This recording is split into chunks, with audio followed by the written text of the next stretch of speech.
Good day. We are the group to Valores and we are here to present our Poetry in Life Taglish.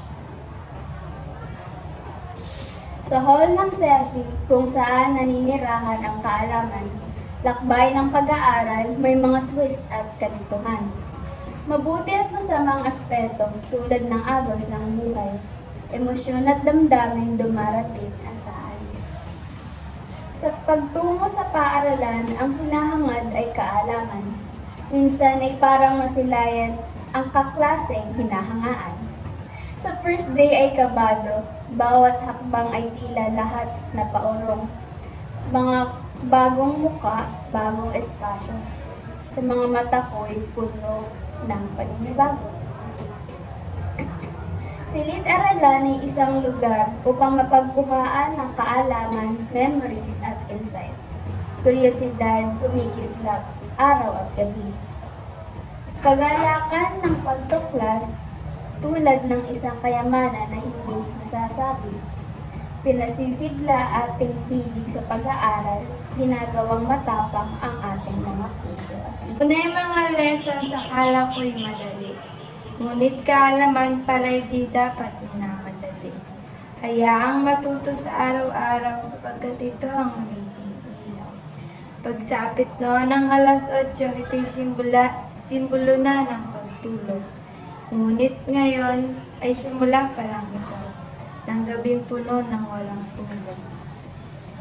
Mga takdang aralin at gawain na pilit umuubos ng aking pasensya. Hindi ko maiwasang madapa at mawala ng bilis sa musika. Meeting new people with distinct nature and face. My heart craves for rest, but I don't have any choice but to continue the chase. Mga matang puno ng saya ay tila naglalango na. Katawan ay pagod na, tulong ang aking sinisigaw na. I succumb myself with an ending melancholy. I often experience sadness that swallows my body deeply and slowly. Scores of grades, hindi masasabing just numbers. Ang pagtaas at pagbaba could make you feel better or worse. Bawat numerong nasa card o papel ay may kaakibat na emosyon. Kaya importanteng itoon ang atensyon sa bawat leksyon. Ngunit dumarating ang mga hamon, mga pagsubok at pagsusulit.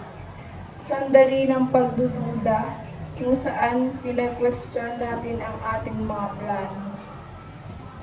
Ngunit sa pamamagitan ng pagtsatsaga, nakakahanap tayo ng sarili nating paraan para sa pinakamadilim na oras, may liwanag pa rin naglilitaw. Kaya tiyakapin ang bawat sandali para sa buhay na puno ng mga aral.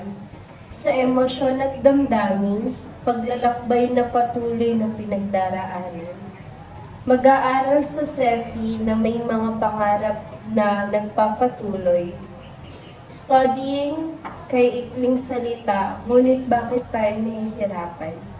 Paano na ako o kami na hirap ang nais makamtan? Studying is overwhelming, kaya't huminga at ating balikan ang ating journey and SEFI, ito'y hindi malilimutan. Through SEFI's hallowed halls, magmarcha, magpakatotoo, sa mga pangarap at paghihikain, kailanman ay huwag susuko. Carry all the knowledge, yakapin ng kanyang kayamanan. Kayamanan ng CEFI, ang pinakamamahal nating paaralan. Standing in SEFI with listener pride and determined eye, mga paang hindi na mabilang ang naging yapak. At tatapusin ang paglalakbay na ito gamit ang aking sirang mga pakpak. Mga pakpak na dala ang aking mga tinamasang paghihirap. Tagumpay ng pagtatapos sa akin ang yayakap.